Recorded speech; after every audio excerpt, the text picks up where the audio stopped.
Gentlemen, welcome back. This is Matt here, aka MattCat0410, with the review of the Bose OE2. Now, these will cost you $130 US, and that is the only price you will be able to find these at, considering they are a Bose product. Now, getting started, if you're wondering why there's no unboxing video up on these from me, it's because the box was pretty simple, nothing too fancy. All you received was this, the headphones, and the cable, which are both inside of this case. Two pamphlets, and also it was encased in that plastic packaging that you have to cut into with a scissor or knife, and it was just a mess. And I decided that it would just be best not to even attempt an unboxing on these headphones. So, getting started, this is obviously what comes in the box. You get the Bose headphone, the case right here.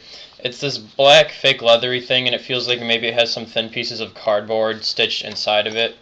And then obviously you just unzip it, and you will find the detachable cable and the headphones. So I will set this aside.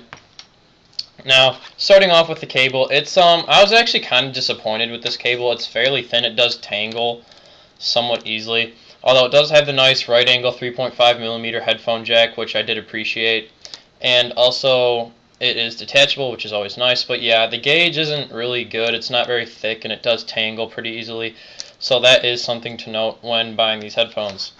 Now, getting back over to the headphones, they do look very nice. This is the white version. There is a normal black version, but I decided I was sick of getting black headphones because that's pretty much the color of every headphone I've ever bought, so I figured I'd pick up some white ones. Also, they look a little bit nicer, a little bit more elegant, and if I'm going to be walking around with these, which I will be, it's nicer to have some different colors. So it is this kind of eggshell white. It's almost grayish, except for right here. As you can see, that's a pretty much plain white. You have the Bose logo right here, an L on the left side, and R on the right side, and it's built very nice. They actually feel very sturdy, and while they do that, they kind of twist around, the ear cups do. They feel pretty solid in your hand for how light they are, and it's actually quite nice.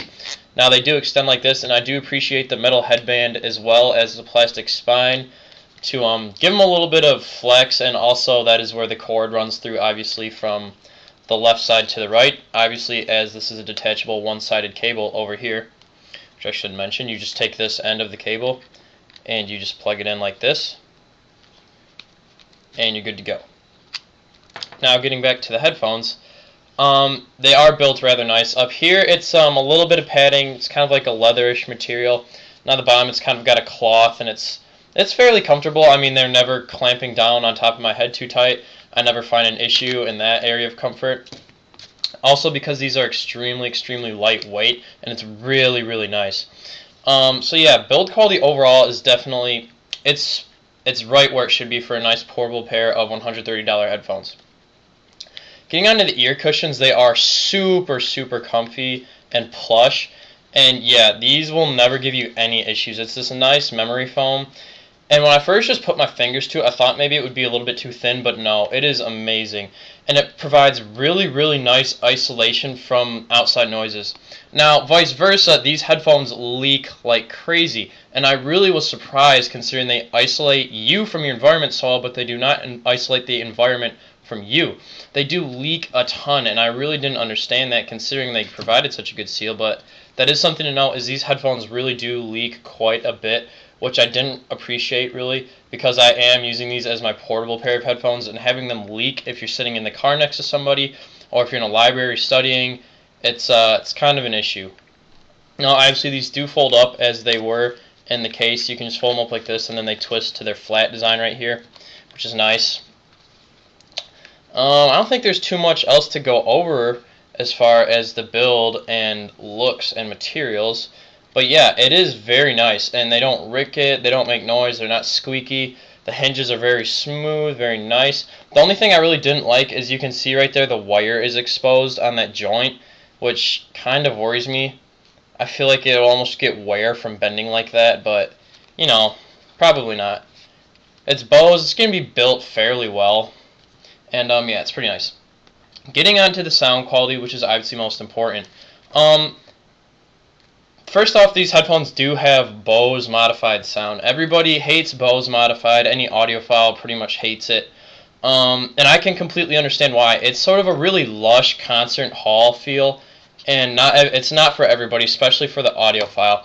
If you're used to like desktop headphones, open back headphones, ones that are perfect, ones that are transparent, ones that really don't change your music at all, what you put in is exactly what you will get out. If you like that kind of headphone, you probably won't be too big of a fan of these. But as I am using these for portable use, one, the portability I forgot to mention is amazing.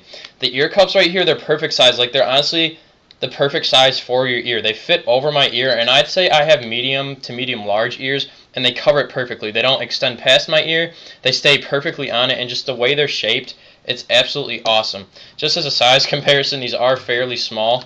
As you can see, here's the Shure SRH 840, and side by side you can see these are much smaller than the Shure SRH 40, which is a full size or closed back headphone.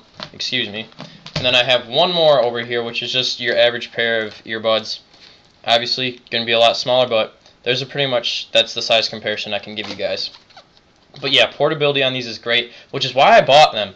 They're really light, they're really comfortable, and they have a decent amount of clamping force. As you can see, they kind of want to shut up like that, and it's nice, and they stay in your head. And for that portability, I like headphones that have lush bass, really lush everything, and I really don't like harsh headphones for my portable headphones, because if I'm warming up for a sport, maybe I'm even on a bus ride to a sporting event, and I really want to crank up the music, if they're harsh and the cymbal crashes start to overwhelm me and become piercing, you really can't listen to it at a high volume, which is really disappointing, which is not the case with these headphones at all. They will never be too harsh, they will never be piercing, and it's really nice and smoothed over, which is pretty much what Bose modified sound is. There's not spectacular imaging, which would maybe be my biggest complaint with these headphones. The imaging is, it's average. It's not terrible, but it's not great, you know? You'll be able to hear things separated, but it's not anything close to the likes of the Shure SRH 40, or even my Audio-Technica earbuds, I would say, have better imaging than these things do. But again, it's great for portable use. That bass, it's so warm, it's so lush, it really pumps, and especially for such a compact on-ear monitor, I cannot believe the amount of bass that these were able to produce, being such small cans. And I'm assuming maybe they have 30mm drivers at the largest, since Bose does not release those kind of technical specs. But yeah, it's really nice. The mids, these headphones do have that V-shaped frequency response, meaning that there's lots of bass and lots of highs, and then the mids are fairly recessed. And mids are anything from like vocals to electronic synthesizers and dubstep to guitars and stuff like that. And yeah, it is fairly recessed. They do have a V-shaped frequency response, but being that pretty much any portable headphone these days, or any celebrity headphone, and I would say that Bose probably almost fits under the celebrity headphone category, like Soul by Ludacris, like Beats by Dre, like even the Skullcandy Aviators or the Mixmasters, I would say that these fit under those categories. So the fact that they have a V-shaped frequency response doesn't really worry me too much, because pretty much any of their competitors would have that, and any portable headphone pretty much has that. Even good portable headphones like around the audiophile market, like the ATH M50 by Audio-Technica, have a huge V-shape in their frequency response. So that's not an issue. So again, bass is really strong, mids are really strong, highs are pretty good, and they never get too harsh. Now, speaking in terms of soundstage with these headphones, it's nice. It really is quite nice. Because they give you that concert hall feel, because it is Bose modified sound. So I would say soundstage is actually fairly nice with these headphones. Obviously, it's not going to be great simply because they're on-ear headphones and not over-ear. But I did find that the soundstage was, you know, it was fairly pleasing. So again, imaging is not spectacular on these. It's good, and it's definitely good enough for anybody who isn't a complete audiophile. They will think that these sound absolutely marvelous, just like all the naive people that think Beats sound great. And also, yeah, everything's pretty much great.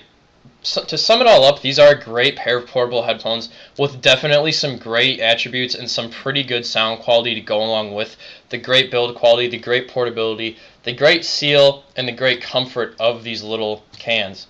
Now again, keep in mind that these do leak a lot, and they're just not perfect, and they're really not maybe perfect for the audiophile as it is Bose modified. So yeah, that's been my short little review of the Bose OE2 headphones. Retails for $130 at Best Buy or Amazon or any place, because they are Bose headphones and they do not let their price fluctuate very much at all. Thanks for watching, and I will catch you guys later.